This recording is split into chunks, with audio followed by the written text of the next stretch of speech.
Munson and the Geeza.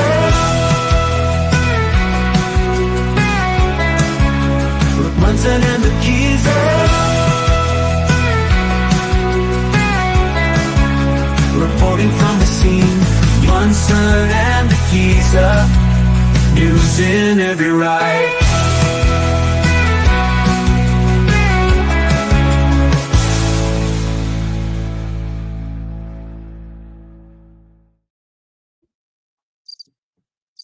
Oh, Tony. Tony. We're live. Good evening. Oh. Tony, just so you know, this is not one of your videos on YouTube. This is Munson and the Geeza. It's Tuesday evening. A little bit after 7, fashionably late, I hope. So we're before the watershed or after the watershed? Do you remember that? It's got to be the watershed somewhere. And can we start with a message from one of our sponsors, well, I guess we should call them an enabler, shouldn't we? So here's a message from one of our enablers, who I think you like a whole lot more today than perhaps you did yesterday. The recent elections also feel like a cultural tipping point towards once again prioritizing speech. So we're going to get back to our roots and focus on reducing mistakes, simplifying our policies, and restoring free expression on our platforms. More specifically, here's what we're going to do. First, we're going to get rid of fact checkers and replace them with community notes similar to X, starting in the US. After Trump first got elected in 2016, the legacy media wrote nonstop about how misinformation was a threat to democracy. We tried in good faith to address those concerns without becoming the arbiters of truth. But the fact checkers have just been too politically biased and have destroyed more trust than they've created, especially in the US. So over the next couple of months, we're going to phase in a more comprehensive community notes system. Mwah, mwah, mwah. I mean, it's good, but I mean, you know, it just, don't you feel like you're being played? Well, this is part of a whole, you know, sometimes I talk to you about when things are disorienting. Yeah. Disorienting. And it's, for me, when you have that feeling, it's possibly telling you that you're being gaslit somehow. Yes.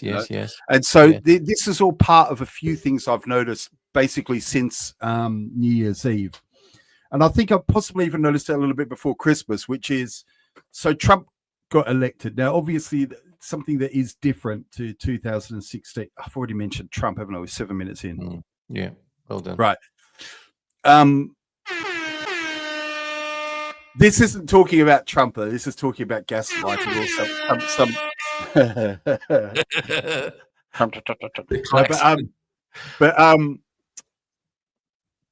if you remember 2016, the election wasn't a sort of a landslide as it was this time. Yeah.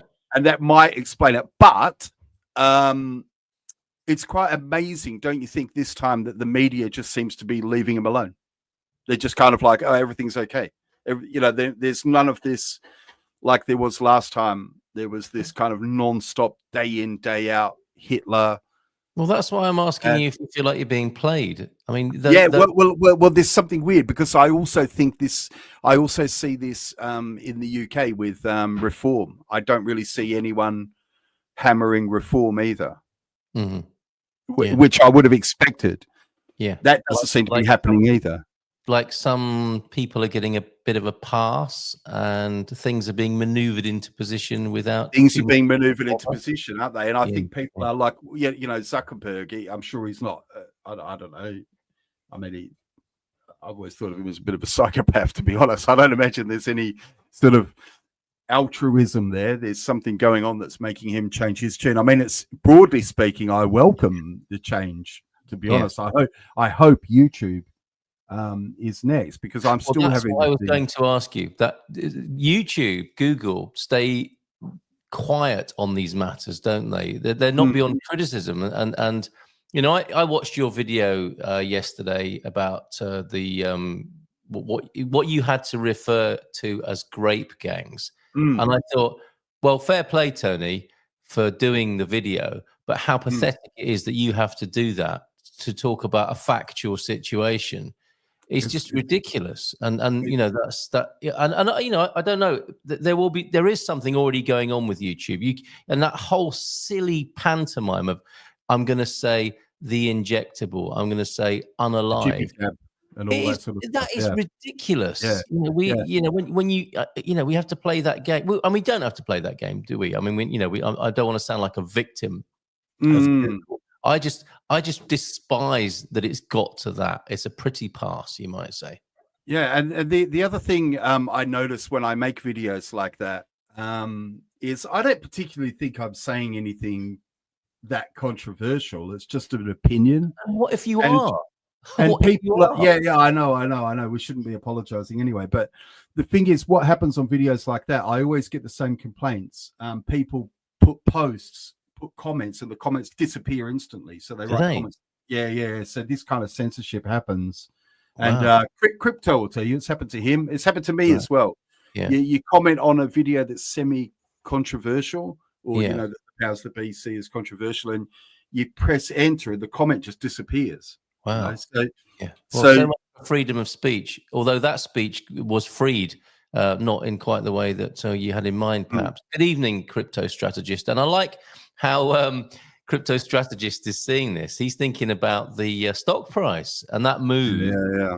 And maybe Mark Zuckerberg is as well. Maybe it's all about the stock value, and that's why he's decided to do that. There's nothing conscientious about it. But when you speak about freedom of speech, obviously the kind of free speech warrior has been Elon Musk, hasn't he? Who's freed the bird, as they say, by buying Twitter, which is now known as, now we're supposed to call it X. Yeah, I'm happy to call it X, but I don't know what it is when you post on X. Is that an X? And I still want to call it a tweet. Maybe. Yeah, but he has been. It's incredible. I mean, some of the things that are being said in the world right now are just mind blowing to me. So some of the things Elon Musk has said. So obviously the stuff with Nigel Farage and right, you're gonna have to put your microphone in front of you and talk into it. Enough's enough. So some of the stuff with Nigel, just be in front of it, but maybe some of the stuff with Nigel Farage and Tommy Robinson has been quite interesting, because I think I've mentioned before, and I actually made a video about this today, is something I like to teach my students. We had a conversation, didn't we, last week, where you said you don't rate debate as a skill. Yeah. And where I beg to differ is because I think we're coming at it from different angles, because I agree with you that I don't think debate is a good measure of who's going to be a leader, for example. You know, I wouldn't want to choose my leader based on their debating skills.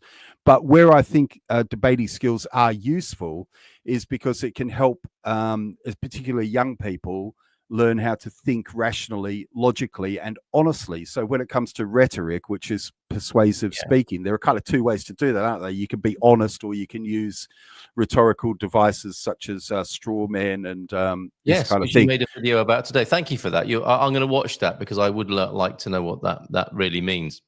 So what was interesting for me was watching a lot of people fall hook, line, and sinker for Nigel Farage's comments on Tommy Robinson. And listen, what I'm saying is, beside whether or not you like Tommy Robinson or hate him or like Nigel Farage, right? It was just interesting to see Nigel Farage say, because he's been basically vilifying Tommy Robinson, and that's what's upsetting a lot of Nigel Farage's base, who are Tommy Robinson followers.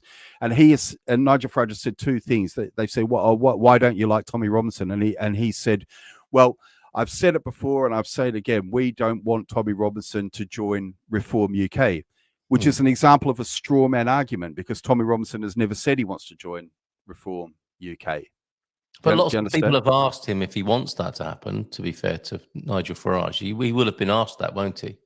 Yeah, but the point is, that wasn't the question. The question is, why are you vilifying him? So what it is Nigel Farage sets up this false argument that he can easily argue against, because he's always held that position. But that's not the question. And then the next one was which Elon Musk actually replied to Nigel Farage with WTF, because Nigel Farage said to Elon Musk, you're wrong about, I can't remember the exact wording, but he said, you're wrong about Tommy Robinson. He's not in jail because of trying to expose grooming gangs. he's in jail because of what is it? What's he done? He's I can't remember the name of it. Contempt of court. That's it. Contempt of court. And of course, Elon Musk is not an idiot. And not to say that you have to be an idiot to fall for these straw men, but I think if you're not aware of how they work, it's very easy to fall for them, and that's why I like to explain to people how these logical fallacies work. Yeah. So the point is, we all know that he's in for contempt of court. The point is that we believe in the context of where someone like Hugh Edwards walks free from court. Yes. That it seems very obvious to us that it's a two-tier policing system. Yes. So, for example, like it or not. Yeah, Tommy Robinson, I believe it's his third time contempt of court. But did he really have to get an 18-month custodial sentence where he's going to be in basically solitary confinement for the whole 18 months? I mean, you might think that's fair, but in the context of what's happening with criminals being released early from prison, people being sent to prison for mean tweets, and people like Hugh Edwards, for example, and other offenders, who do things that I can't say, grapists, who aren't being sent to prison. So I think that's the context people are talking about. It's like, yeah, okay, we know that he's in for,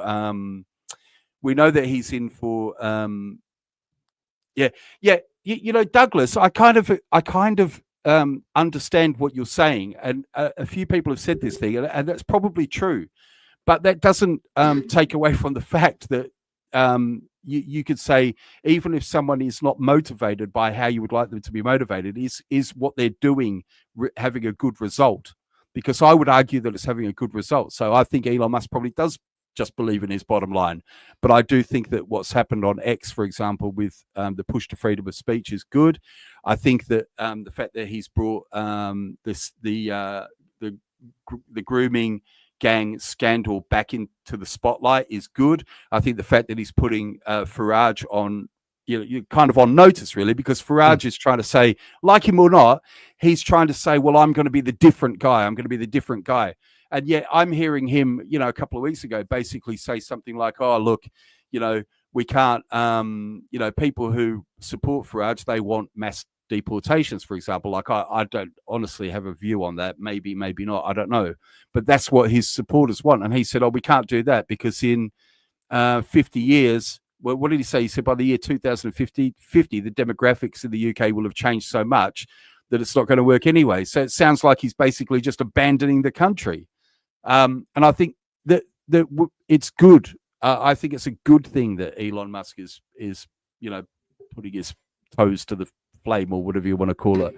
I think it's a good thing, whether or not his motivations are. I think you like it. That's what we're talking about here. You like it, right? I like it. It's not a good thing objectively, is it? You like that that's happened, right? I like that it's happened. I in a way, I think some parts of it are good objectively, to be honest with you. Well, okay, yeah, well, fair enough. But I think that's an important distinction to make, isn't it? It's like it's a good thing can mean many things, and it often means I like it because it suits my emotional. Well, I like it. Look, for example, take a character like Tommy Robinson. And, I'm not under any illusion about the man's character. I know what he was like as a young guy. But you know what? I'm also a man. And there were things that I did when I was young that I'm not proud. Do you know what I mean? I think this whole, yes. I think it's a very strange thing that people do. And I do believe that his work, whether you like him or not, and I understand that he was a violent young man. He did say some racist things, and he probably was involved in a very right-wing party, although he does seem to have made a lot of effort to have separated himself from that. So I get all that, but you know what, exposing grooming gangs and possibly saving tens of thousands of young girls from being raped, I have to say, I'm going to give him a lot of credit on that. I'm prepared to overlook quite a lot of things. Why do you have to overlook things? Why can't you look at it all? I mean, I guess that's a figure of speech, overlooking it, isn't it? You're not forgiving him for these things. You're saying he did those things and he did this thing as well. I like that thing. That's exactly right. That's exactly right. And that's what we talk about on this show, isn't it? We say it's not black and white. Yeah. So, Absolutely. and this is what you have, isn't it? You have a. There are some people who hero worship and idolize Tommy Robinson. You know, Yeah. Tommy, Oh, Tommy. Yeah. that crowd. But then you have the people who go, oh, he's a But they racist. change He's a as well. racist. We're all changing, aren't we? And We're all then you changing. ask them. But the funny thing is, you ask the people, Carl, because I've done it many times, because I can't find the evidence of him overtly being a racist, and I've looked and I've tried to find it, and I've asked people on my channel who say I'm going to unsubscribe because you I'm have like, can you show me? You have to have a fairly objective a theory of racism, though, wouldn't you, to run him up against? Because racism is quite a subjective matter, isn't it? Or is it not to you? He doesn't seem racist by your standards of racism, I think, is what you're saying. Well, my standard of racism is that having a problem with certain aspects of certain cultures is not racist. Yeah. Well, that's my standard. I think that for the last couple of decades, the definition of what racism is has expanded. Kind of, it's the possibly the other side, or connects to people saying it's a good thing or a bad thing.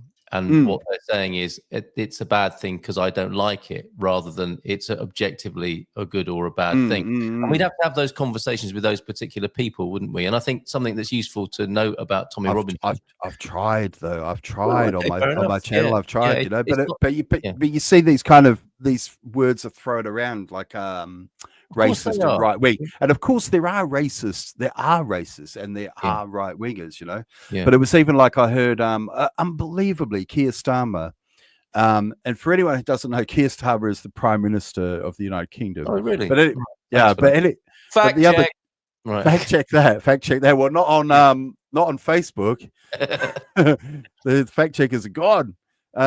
But he the other day, he said he spoke about people jumping on the bandwagon, because a lot of people now are calling for an inquiry, a new inquiry. Well, and an election, but they're calling for a new inquiry into the grooming gangs. Yes. And Keir Starmer stood up and said, "Oh, everyone, you know," he accused anyone of being interested in that and jumping on the bandwagon with the far right. And what to me was shocking about that, more than, because it doesn't particularly shock me coming from Keir Starmer, because he's already done this once, hasn't he? He's already called, you know, half the working class of the UK criminal and far right and all the rest of it. But that's exactly how the grooming gang scandal happened in the first place. Anyone who wants to look at it is far right. So what happened? The police were scared to investigate it. Social services were scared to investigate it. Teachers were scared to investigate it, because they were all scared of being smeared with this far right. Well, Keir Starmer said that the other day. I was just simply called racist. They weren't far right in those days, were they? This is an escalation more recently of far right. I think, I mean, similarly, in the way that Keir Starmer is saying jumping on the bandwagon of the far right, we've got Doug saying it's being shut down by the loony left. I think actually Tommy Robinson has gone to prison as a political point, hasn't he? He knew he was in contempt of court, and he chose to do it to publicize his cause. So he hasn't been shut down in that respect for going to prison. He chose to do that to make a point. And, you know, I think the one reading of not being associated with Tommy Robinson in a political area is you might not want to be associated with somebody who doesn't respect the rule of law as an objective matter.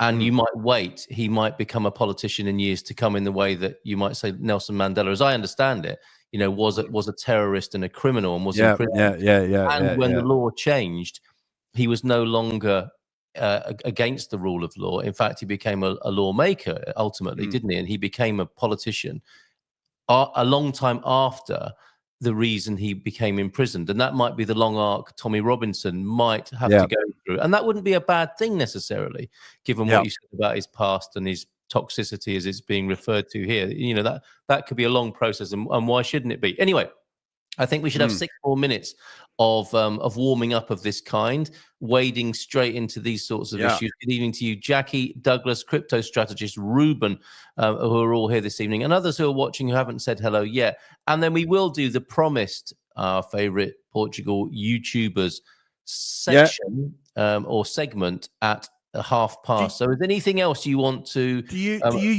use pipe? Well, do you use X, mate? It's just I've been very interested in this Elon Musk thing, because some of the things he said have just again, it's this disorienting thing. I would guess right now you would have to imagine Elon Musk is somewhere in the top 10 of the most powerful people in the world, right? That would seem reasonable. In all sorts of ways, yes, absolutely. Yeah. But he keeps being repeated. You know, that and my beef with him, as I've thought about this, because a lot of politicians are very uncomfortable about how he's waded in to their world. And on one level, yes, fair enough. He's bringing light to important issues that we're glad to see being discussed and tabled. But my fear is that he's using that, as he does everything, as a commodity for his own purpose. Yeah. I mean, I see both sides, Carl, because I do too. Like I just said, he's bringing an important issue normal, tonight. Actually, it's normal. Well, it is normal. And it's also despicable, in my view, to commoditize outrage when you have no interest in helping the people you were outraged about yesterday. Do you know that, though? Do you know I don't. that? I'm saying, if it turns out to be that, is he going to be, there are some amazing people who are involved in that issue who've been championing. I think one of them is called Champion. In fact, Sarah Champion, is it? A Labour MP. She was sacked from Corbyn's front bench. There's an ex-police officer, an amazing woman who started a foundation to work. There are a number of women, actually, who are doing far more than all the tub-thumping blokes on this issue, who've been quietly getting on with it, trying to raise attention. And on one level, they're glad that Elon Musk has done this. And I'm saying, it is good that he's done it, but my concern is that he is commoditized. It's scornography that we talked about before. He is commoditizing outrage for his own benefit, possibly, and that remains to be seen in time. Yeah. But I mean, some of the things he said are quite shocking to me. He said, for example, he put a poll saying should the US. I'm trying to find it because I want to get it right. But he said, should the US intervene and save? I mean, that's Britain ridiculous.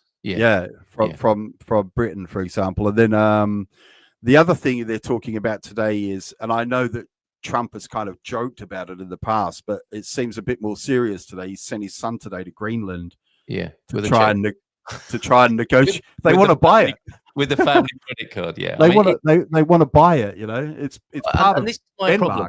This is my problem with these jokers. I find them fascinating. Trump, Space Karen. That is my favorite. The First Lady was my former favorite nickname for Elon Musk. Space Karen is is now my new favorite, and it has me asking, where are the grown-ups, right? Because if somebody says, as they have done it, British politicians have asked to see the American ambassador in UK to talk to the ambassador about Elon Musk saying that it's like the Americans should invade the UK to save it from a terrible fate. So they call the ambassador, and what's the ambassador going to do?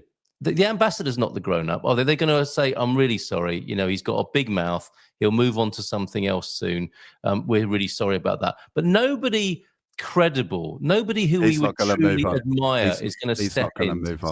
He's not going to move on. He's too powerful. The only thing I'm hoping is, whatever happens, Trump can only be there for 4 years. Yeah. And what I think we're going to know at the end of this 4-year period, we're going to know if I'll give you an example. This is how I think Trump's mind works, right? You've got 1 minute, and then we're moving on to YouTube. Okay. You know what I do for a living? You make YouTube videos. Yeah, that's it. That's all I do. No. But up until recently, I mean, I still do teach, but I'm an English teacher. And I've always been kind of private, you know what I mean? And the thing about that is how it works. How it works No, but how it works is you only only tens. Yeah, That's how what it works he's is gonna do in year 5. Yes. you only are successful as an English teacher if your students get good results, right? Yeah. So Okay. parents and students want to see their grades go up, and they want to get good results in certificates. Okay, so that Watching means you have to be good at your job. Yeah. You have to, and you have to like put a good effort in, otherwise you'll lose your job. So what I'm hoping for is Yes. that Trump's plan does improve things for people in America, and if it does, after 3 or 4 years, if that works, then that'll be a model for other countries, I think. Okay, well, Because we shall see. I mean, we can we shall see, and if it fails, then everyone goes, yeah, okay, well, we ran the experiment. Let's go back to isn't that how these things are supposed to work? That is the Let's go point back of to a that democratic process, isn't it? the Of Venn putting diagram something woman. down. Yeah. Oh, okay. Right. I will just post an image. Trump aware. He used to be white. Now he's orange. Like any good Tupperware should be. Right. That is all I have to say about that. I think that is all we need to say about that. And we can have a half-hour segment now on our favorite Portugal YouTubers. And for this purpose, you did a PP in my Dropbox, Tony. I did a PP in your Dropbox. I was really outraged about it until I found out what it really meant. And you can share from your end. I don't have to put your PP up on the screen. You can do your own PowerPoint manipulation. So where should we begin with this? By saying good evening to Carlos the Skywatcher. Good to see you. Thank you for being here. Only Tans is a cracking answer. Carlos, there's a big event happening in a few days, isn't there? Like all this, there's a lunar eclipse, and I think 7 planets are going to line up. Oh yeah, it's astrological and astronomical as well. Yes. Yeah. One more thing before we get started to continue with your Henry the Hoover theme recently. No.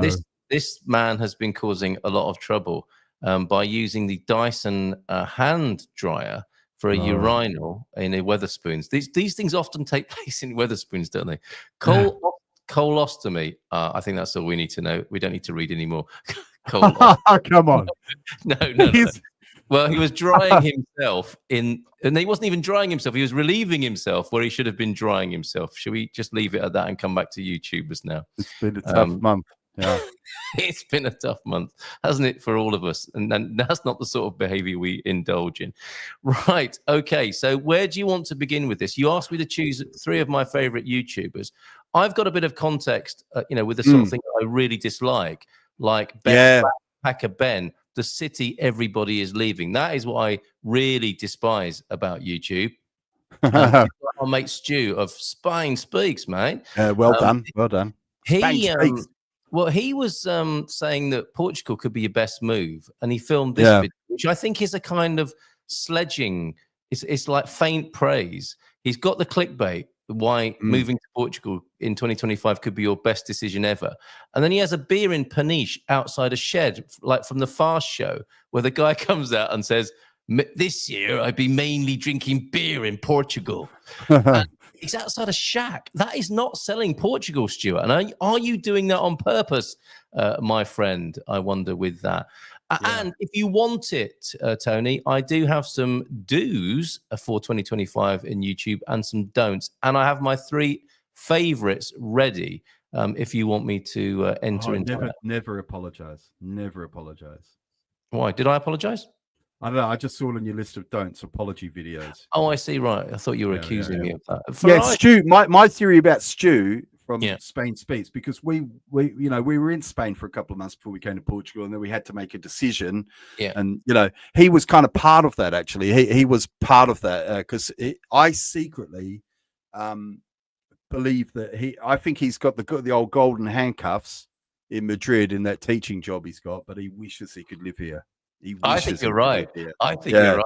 Yeah, and he keeps a foot in the door here. He does, doesn't he? He's got an apartment somewhere, I think, in Portugal, isn't he? And he's making it. He's saying it's good, but he's making it look bad, so it doesn't ruin it. Yeah. Rumbled. You have been rumbled. Because he wants it to be like, of course, I'd rather be in Spain. Really? Yeah, but because otherwise his brand is ruined, isn't it? It's ruined. It's ruined. Yeah. And on that note, this guy is not one of my favorites. I've written. You don't like him? No, do you know what I love about him and why I've included him here? Go on. It's because I love his production values. I think That's he makes what I great, like. That's what I was going to say. he I makes like it. I great like videos. he's great, isn't he? He does. You could learn a lot from him. You know. No question about that. Yeah. And I really don't like his clickbait. And you know, you and I obviously say to ourselves and other people, it's all content, right? And he even when he got mugged and punched in the face, you know, he was straight onto YouTube, wasn't he? After that, I got mugged, and you're like, oh my god, he got a massive kicking from a gang of hoodlums, and I think he just got a one right hander out. I mean, not that's a good thing. I'm not saying you know he should have been the victim of that, but he certainly played it up.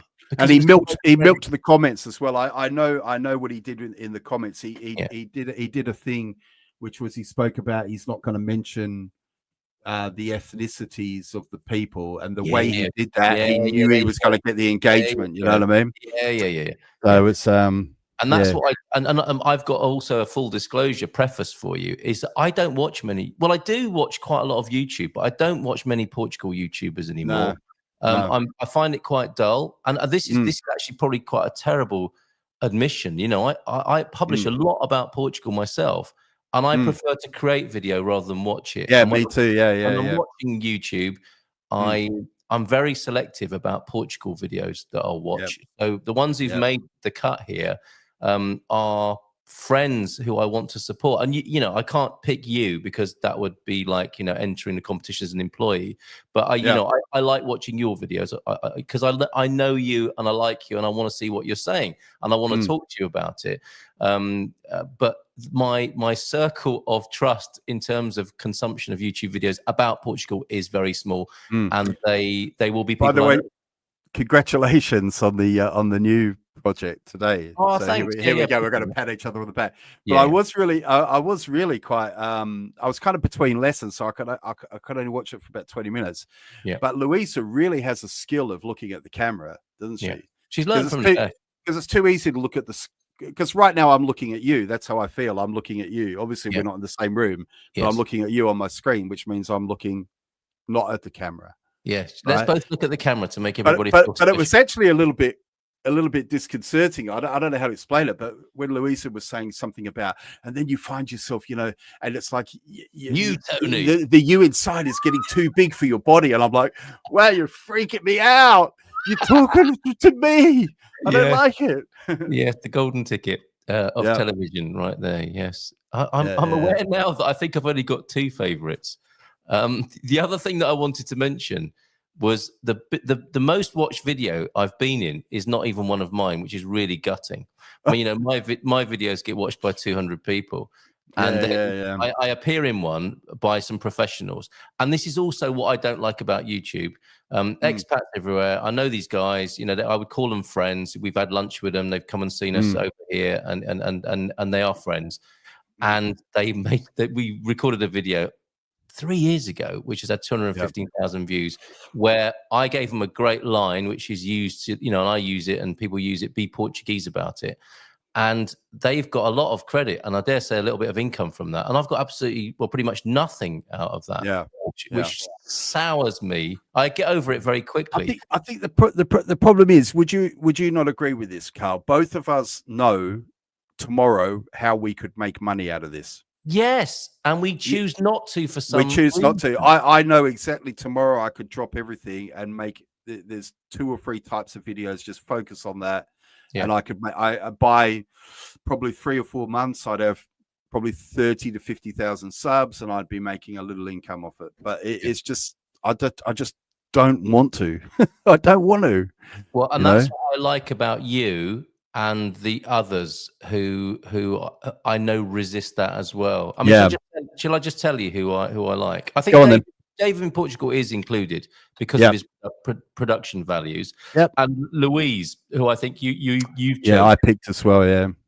And I can never remember, and I know Louise very well. We worked together, and she's a friend of the family, and expat solo 50 plus, I think, or 50 plus expat solo. But you get the gist. It's Louise, and she is so authentic, and honest on camera, and she's researched it, and she's doing well.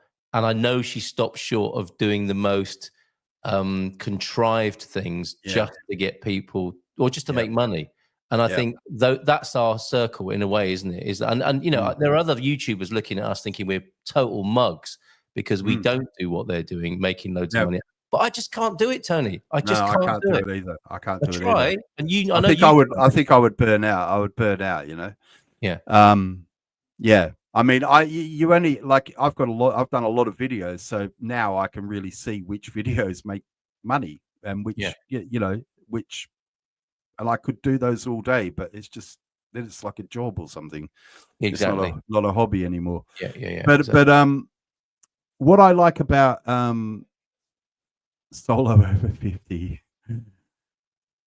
is as a channel is again that authenticity. Also, there's quite a lot of variety, so I like it when she goes and visits her friends and has a look at what they're doing. I always find that really interesting. Cindy, yeah, absolutely. I also like her. Yeah, do you know what I mean? Like for me, she's very, very likable. Ethical. She's got a very nice voice as well. Yes. And so she's modest. Yeah. But so what I mean is, I think I think there's some value in, for example, you talked about Dave in Portugal's production value. Because I think all of those things, it's all a package, isn't it? But what I also really like about her channel is that she's willing to share this this thing that she's found, this way that she's found to live in Portugal. And I believe that a lot of people wouldn't share that. I believe a lot of people would go, "Whoa, I found this." Well, the opposite of the Spain speak scenario that we were talking about. Yeah, I do you know what I mean though? I believe that a lot of people would keep that very close to their chest and not really talk about it. And she's very, very open about what she does and very she shares and she has a lot of fun and she speaks and that modesty as well. She's willing to speak about her when it's not going so well, you know. So I really like her content. I really like her. I've watched quite a few of her live streams as well. I'm like you. I think possibly for all of us who are regular YouTubers, I know that there's a lot of crossover, but I do believe that there is there are creators and consumers. I do believe that, and I think that creators, like when I'm watching YouTube videos, I'm quite often watching them to learn. To be honest with you, yes, you're watching from a professional point of view. Yeah, I'm watching, going, oh, how are they doing that? Who are your three favorites then? Well, so my three favorites were Solo 50. So she's changed it now to Solo 50 Plus Adventures, I think. Oh, okay, because of the expat word. Yeah, I'm not sure. I'm not sure. She expat before. Yeah, okay. There are difficulties with that, and that we all wrestle with. Yeah. So Solo 50 Plus Adventures, which I think is and they are adventures. That's a great name because it does what it says on the tin. She is on an adventure, and that's the other thing is when you look at her kind of origin story, it does what she's done is courageous. Yes, it is. Yeah, you know, and inspiring. Yes. And I think that if you want to, you know, there's practical things you can learn from her, but you can also like check in with her every now and again and continue to be sort of inspired by her courage. And a lot of people really connect with her because I remember I can't remember what it was. It was about a year ago or something, but she had a real disaster and all her equipment broke down, and someone just got in there and bought her a new laptop or a new iPad or something to get her back. Yeah. Do you know what I mean? Yeah. So she's really connecting with people. That really says something. No, I love that. I love that, and that's to me is success, isn't it? When something like that happens, you know, you can have a Google pay you because you've worked their formula, which seems pretty soulless to me. Because you know the medium is the message, isn't it? As is it Marshall McLuhan said, you know, every medium shapes the messages. And there's no question that when you're successful on YouTube, you've probably sort of, you know, 80%, 90% had to just work.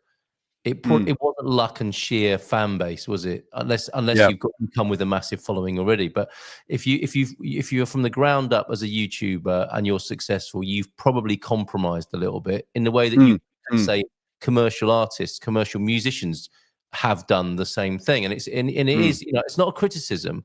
It is an observation of that process and what you want to be successful. Well, you saw, for example, I made that parody video maybe about 6 months ago about Croatia, and I used AI to create a script for me because I went to Croatia for a week. So when I got back, I just made I told the story of where I'd been in Croatia, and then at the end, I said I've never been to Croatia, just to make a point that how very, very easy it is for people to create travel vlogs, and you know, I'm not going to name names. People who know, but there's one particular very, very big Portuguese channel who are kind of like doing the off-grid farmy kind of thing, and they are complete frauds. And people who know, you know, he's like, oh yeah, and then I'm doing the pointing and I'm doing this, and everyone who knows that he has contractors in. You know, the guy has about £1 million worth of farming equipment on his land, you know, and they're pretending that they're like, you know, there's a lot of fake. That's all I'm saying. There's a lot of fake. Fair enough. And it's the same everywhere in every area of life, isn't it? Yeah. I guess as you get older, your tolerance for it, you know, weakens. And you know, each to their own. And it is what it is, to use that terrible cliche. Do you think YouTube is pushing more negative? Well, it had to happen. That's part of the curve. Absolutely right. Like the picture I showed of why people are leaving Lisbon. What utter bollocks, basically. But it's a clickbait title. And it will have worked in that regard to get some eyeballs on it. No question. My first 1,000 views, my first 1,000 subs or whatever came from a video I made called 10 Things I Hate About Portugal. Of course. There you go. And I didn't actually mean it. I didn't put that up to try to get more subs or views, but that's the one that pushed me over pushed me over the hill. And I only did that because for me it was like an antidote to because sometimes I think there's too much not so much on YouTube, but quite often in the kind of travel vlog space, there's too much, you know, rainbows and you know, parts, and you know me, I like to sort of tell the truth. Sometimes I know I go a bit too far on it with the, you know, but that's your shtick. That's your shtick. It is. Anyone who knows you knows you're very. I mean, that's part of your authenticity and vulnerability. I would say. I've traveled a lot. I've traveled a lot, Carl, and I've seen the same thing in multiple. Our rich journey. I tried to like them. Yeah, I was fascinated by them. Yeah, they had the house in Nazareth. They had the house in Nazareth. They did, yeah, and I think they're in Keldash for a bit, and now they live in the Far East, don't they? And I wanted to like them. I admire them, and I think they are like they are because they're so young and idealistic, and I really like that about them. I have to say, as much as I find it infuriating, which, you know, of course. We all find each other infuriating at times. I'm sure, you know, you and I are our share of haters. And people, it's fine. If you don't like it, don't watch it. That's the point, isn't it? I like rainbows, and so do I, Tom. And I think I've struggled with that. You know, he only talks positively about Portugal, and I'm thinking, well, okay, that's a criticism. Is it true? And I think it is what I'm going to continue to do. That is my shtick. I do want to stay on the positive side for my own mental health and for people who like that. And that's not to say I only say positive things about Portugal because there are only positive things to say about Portugal. That is not true. But if I do say anything critical, I do it in a positive way and a solution-focused way, because otherwise I will become terribly depressed. As you see with those people who constantly knock things in Facebook groups or on YouTube videos, they can't keep it up, can they? Yeah. There's a lot of good. There's a lot of decent channels that focus on learning Portuguese. Yeah. Okay. And there's quite a lot of them that I think are pretty good. But my favorite is Talk the Streets. Yes. Yeah. And why I like her, I don't know her name, but first of all, I could watch those videos with the volume down all day, my friend. Oh, Tony, I know. but it's kind of a bit like, do you remember Nigella Lawson, the cooking shows? And I'm not, how many people watched that who had no interest in cooking? I don't remember any of the recipes. You're right. Yeah, all I can remember is her dipping fingers in things and licking them. That's what you remember, isn't it? And cleavage. Yeah.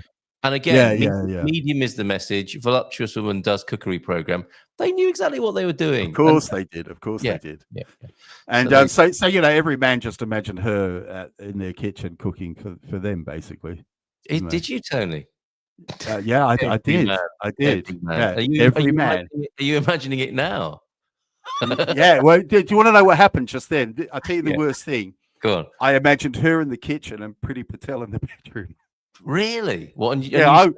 Just for a second, I was like the man who had it all. Yeah. Do they know about each other though, or are you living a double life in the bedroom and in the kitchen? I've got no idea, but it always reminds me of that. I think I told you before about that Bryan Adams song that I misheard the lyrics to, which was what is it? Now my dreams are coming true. Down boys. And in the song, he says, "Now my dreams are coming true from the good times to the bad." Yes. But in my mind, it went from the kitchen to the bed. Yeah. And you've rewritten that. The what is it? The whore in the bedroom, the goddess in the cooking goddess in the kitchen, and whatever it is. But it's like what was she? Priti Patel in the bedroom, and was she the chancellor or something? I don't know. Okay. Right, you weren't looking at the spreadsheets, obviously. Negativity is a state of mind, which you won't often catch here on Munson and the Geeza as well, to be fair. And Liz from Talk the Streets, nice lady, a bit large for my taste, but crypto strategist. This is very blokey now, isn't it? Come on, ladies, speak up. And should I have called you ladies? Am I in a lot of trouble? Look. The thing is, when you're in Portugal now, crypto. If you don't like it, you know where the airport is. That's what we meant to say, isn't it? You don't like it, you know where the airport is, crypto. We only like big hipped women in Portugal. Yeah, you go. There you go. Right. I think we've answered all your questions in the chat. Keep them coming if we've missed anything. Lovely to see you, Fleedom, as well. Thanks, Tom, for joining us tonight. And let's do these do's and don'ts, because I'm glad to see some of these. Let's start with the negative and we'll end with the positive. Overly posed thumbnails. Yes, thank God. Right, should we just very quickly do an overly posed thumbnail, Tony? Okay. Yeah, perfect, mate. Very good. So we know exactly what they're talking about there. Style and aesthetics without substance. Yes, thank God that's going. So who are we talking about? We're talking about our friend Dave, perhaps. Well, Dave, he's not without substance, to be fair. No, he's all right. He's all right. I like Dave. I like Dave. And it's different things to different people. There is no ultimately good YouTube video. What does that mean? The one that makes. I also think he creates for an American audience. I think. Correct. Well said. Yeah. Contextual. Yeah. So that's so apology videos of Farage brilliantly opened a speech, I think, in the last couple of days, saying you shouldn't start a speech with an apology, but I'm going to apologize now for how damn successful we are, or something like that. Yeah. Thanks, Trump. I mean, Farage. Yeah. Apology videos are out apparently, and I don't know who this is to credit them. I'll find out before the end of the show, hopefully. This was sent to me and I screenshotted these in an email from one of those lists I joined. Do you want to be a millionaire YouTuber? And a moment of weakness, I signed up. Horizontal videos under 2 minutes long. Well, they should be short. No. Well, I would up that to 8 minutes.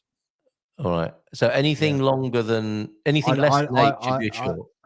For me, it's very, very, very rare you will see a video under 8 minutes, unless it's a short, and then it'll be under 1. Well, your whole thing at the beginning takes 5 minutes, doesn't it? But, I wind on past Michael Jackson saying it's that's about 5 minutes, isn't it? Let's check it out. Yeah.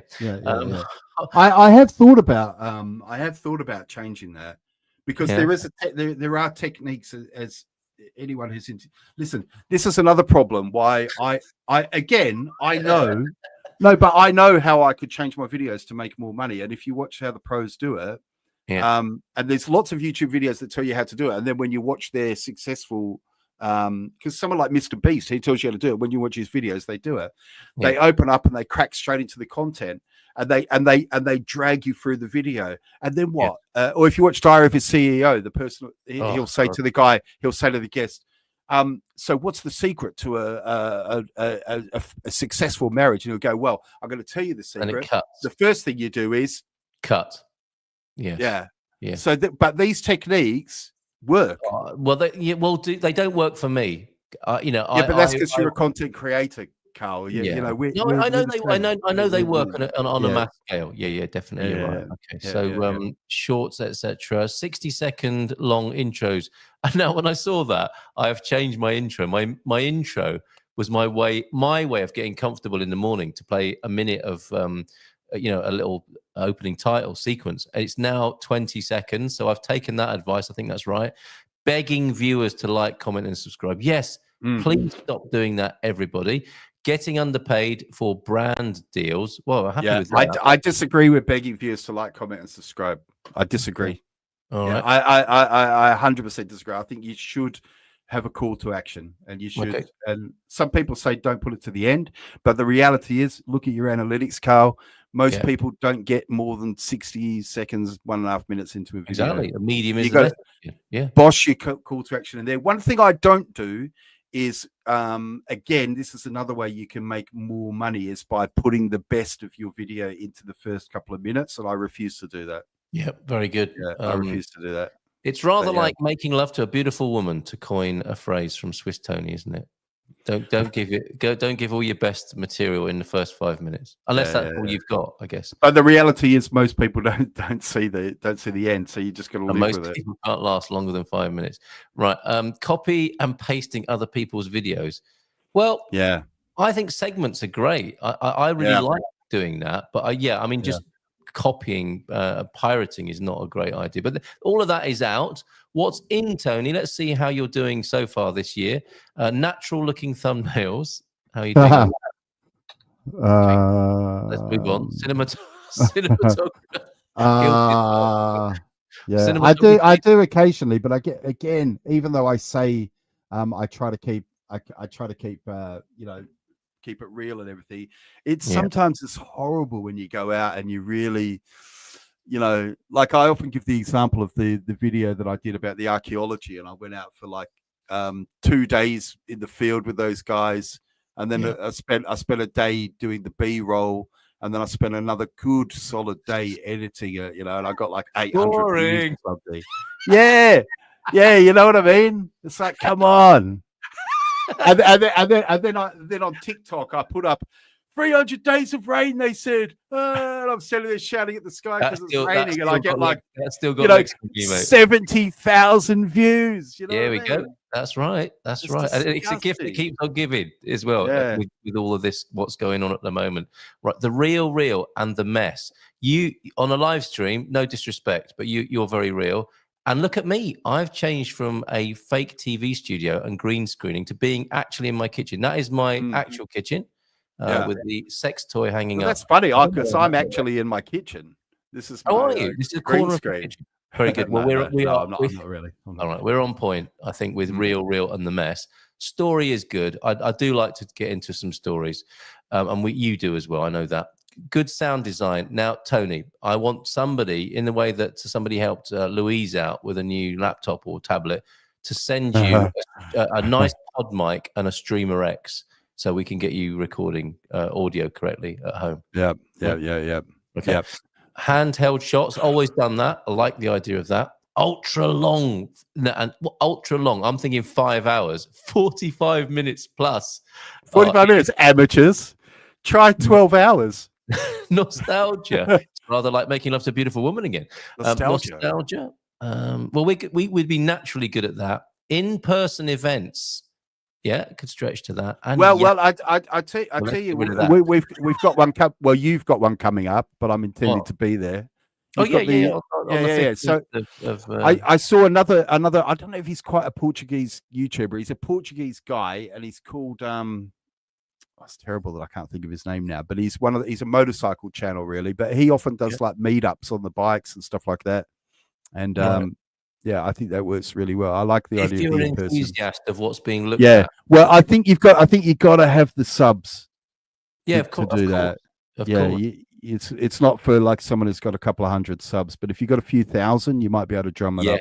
And that is a very important point, because I was talking to Mrs. M earlier on. I've got a school community with just a couple of hundred people in. Most of them are inactive, and I love community, and I'd love to have a thriving community. But she was talking to somebody who said, I didn't start my community until I had 100,000 people watching. And because she has a 1%, it's like direct mail. You know, that the direct mail 1% has transferred itself, hasn't it? It's come across to the internet. And of a group of people, 1% are the ones who are going to respond to you, it would appear. I peaked a bit early on the community side, I think, notwithstanding the fact that I love each and every one of the people who do make an effort at this early stage in our community. Right. Those are the do's and don'ts. My final like is this man on the right there, Vitor Costa. He is my favorite, certainly my favorite Portugal video maker. And he makes some great Portuguese videos as well, with lots of in-jokes that I don't understand yet. And I think he had a meteoric rise by featuring Bob and Viv, who you see on the left of the screen there, who have their own YouTube channel as well. And they're also Good Morning Portugal co-hosts. Love what Vitor does. Fantastic sense of humor. And I think he's got it all in a way. He's got the humor. He does invest in production. He's very good, and he knows what he's talking about with Portugal. So those are my three. Did you say all of yours? No, my final entry is a bit left field in a way, because it's a motorcycle oriented channel, and he's called Rocket Man. He's based in the Algarve, and what I like, I mean, I'm interested in motorbikes, and I live in Portugal, and he is a British guy, so I can understand him. And he talks about so what he talks about motorcycles from a Portugal perspective, which is what sort of motorcycles are useful or ideal for riding in Portugal. And also, while he's riding around, he's showing he's showing off Portugal. So his name is Rocket Man. He's got 54.7 thousand subscribers, so he's doing pretty well. And the other thing I like about him is his shtick is he never shows his face on camera. That's clever. He says that means that he can borrow motorbikes from dealerships without feeling under any obligation to publish a glowing review. And same as he goes to press rides, but they don't know who he is and things like that. So cool. he's able to keep that. So he is according to him, we're getting genuine unbiased reviews. So and he's also pretty good in the comments. So if you get into the comments, I mean, some of his videos get a lot of views and a lot of comments, so maybe you won't get an answer, but any that are under, say, 1,000 comments, if you ask him a question, he's likely to answer. Great. Which is good. Yeah. So good manners. Yeah, I like it. I like his channel very much. And if you are interested in motorcycling, it's very much about the motorcycles rather than the rides. So that's something that's somehow a little bit different to someone like, say, the Missenden Flyer, or I don't know if you know these guys, but you don't know. It sounds like a train. A lot of other motorcycle channels spend a lot of time riding and showing you their rides. Rocket Man is very much focused on reviewing the motorcycles, and it's thoughtful. Yeah. It sounds thoughtful, and I do like people who put some structure and thought into their videos, which I very rarely do. Well, it makes it interesting. I was just going to say to you, Carl, I watched a video the other day, and it really blew my mind, because it was I nearly sent it to you, but I thought, I'm not going to do this to you, because it was 40 minutes long. And what it was it was a guy showing his thing is he makes tables. He makes tables, right? Yeah, that's it. Wooden tables, yeah. And he was saying, "Oh, this is the most the hook was the most expensive table I've ever made." Yeah. And he got this order for it was for a yacht, so from some rich people, and he said, I'm not even sure I really wanted the job, so I said, right, $45,000, and they said, yeah, and he went, oh shit, that was quick. But anyway, so he went out, got the pieces of wood, measured them up, and then there were things that went wrong, things that went right, and it was like a story as he told it, how things went wrong, what he had to do to solve the problem. And next thing you know, it's 40 minutes have gone by. I love it when that happens. What the hell? That is good. Good storytelling. So I went down into the comments, and lots of people were saying the same thing. How the hell have I just watched a video about a guy making a boardroom table, and I've watched it for 40 minutes. It's just amazing. Lovely. And the guy's just a great storyteller. And then also when I looked at his views, I can't remember, it was something like 15 million views. And I thought, the funny thing is, if his RPM is, now he's an American, so his RPM is probably a lot. For anyone who's watching who doesn't know what RPM is the amount that YouTube pays you per 1,000 views. And in Portugal, the RPM is very, very low compared to the rest of the world. So, for example, the RPM in Norway is something like, the average RPM is something like 15 euros per 1,000. And in Portugal, it's more like about 3. To be honest with you, it can be as low as even 1.5 or 2 euros per 1,000 what views. do you reflect a minimum wage in the country or something? I don't know how they figure it out. I don't know how it works.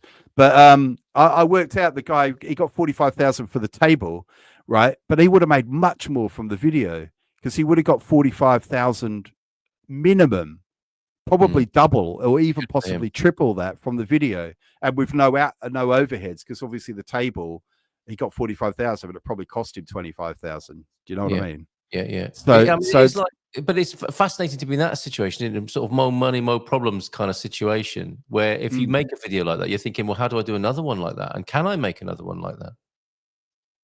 Yeah, I don't know, but I've seen a lot of there's another YouTuber I watch called Mary Spender, and she's this is guitar. So these are things I'm interested in, like guitar, and she's a British.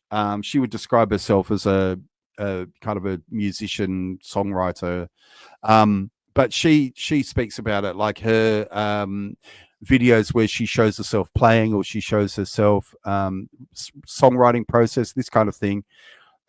She does make money. She's a full-time YouTuber, but her biggest video was when she reviewed a very unusual guitar, a guitar that's made of carbon fiber, and from that one video she made like £30,000 or something.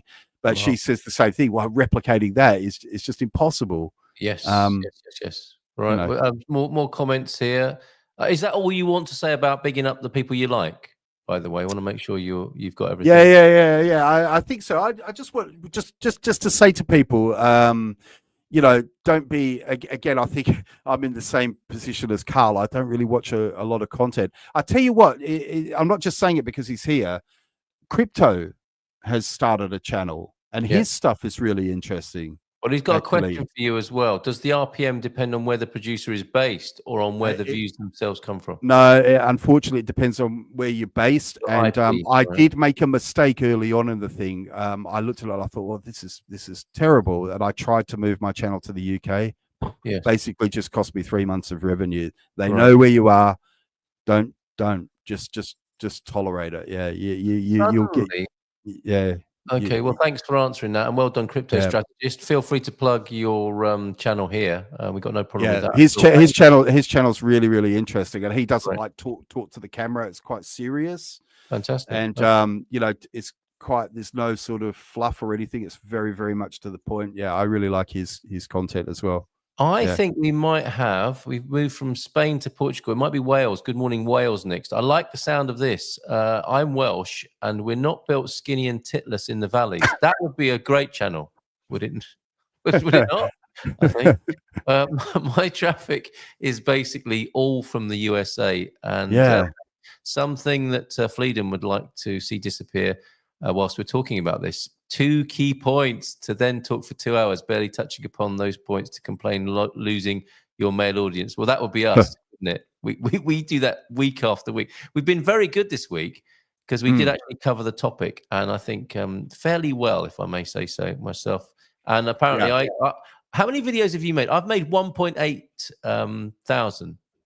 Well, I don't know. I was quite shocked. I checked it the other week because in my head I was thinking, I must have made about 200 videos by now, and I checked it. It was something like 570 or something weird like that. Well done. Keep creating. That's the important thing. It's good for you, isn't it? It's it exercises the creative prostate or something like that. And apparently, I gave it all away in the first week. I think she might be talking about our relationship there, Mrs. M, or is that my YouTube channel? I'm not sure. Could be either. Could be either on that.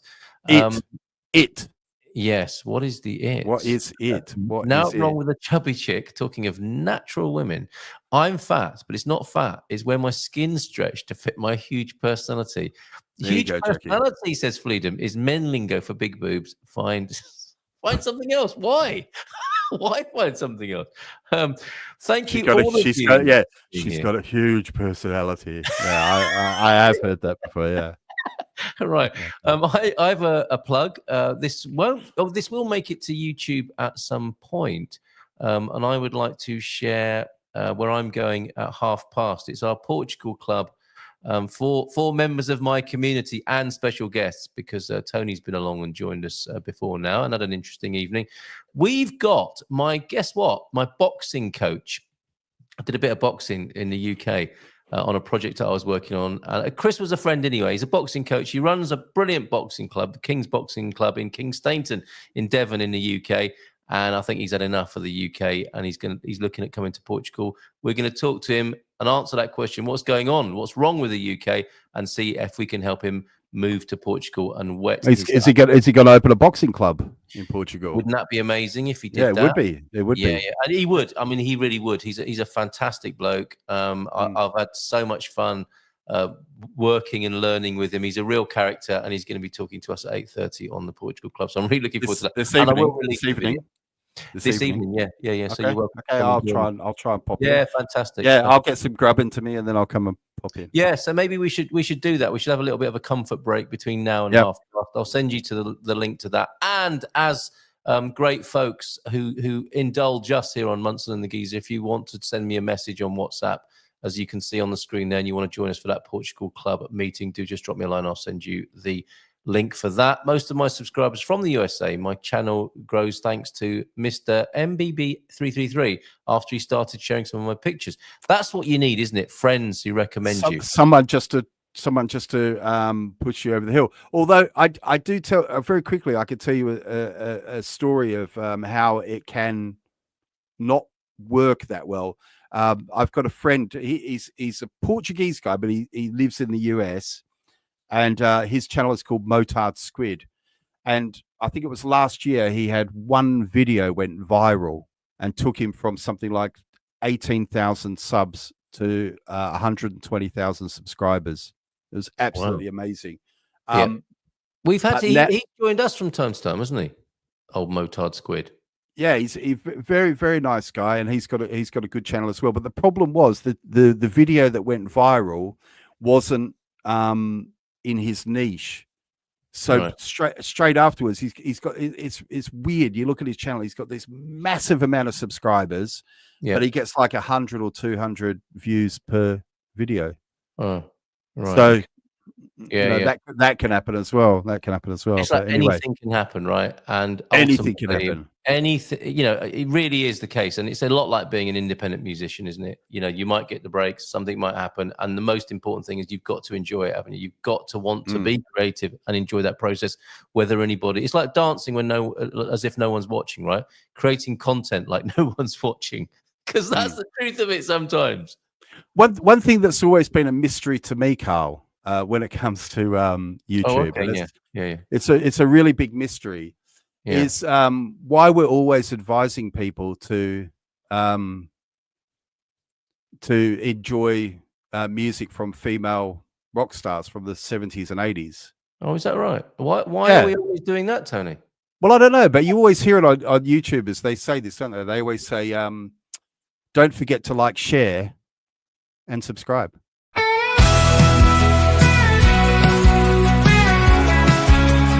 Munson and the Geeza.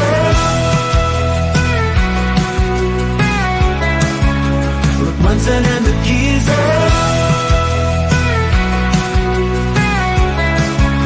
Reporting from the scene. Munson and the Geeza. News in every ride.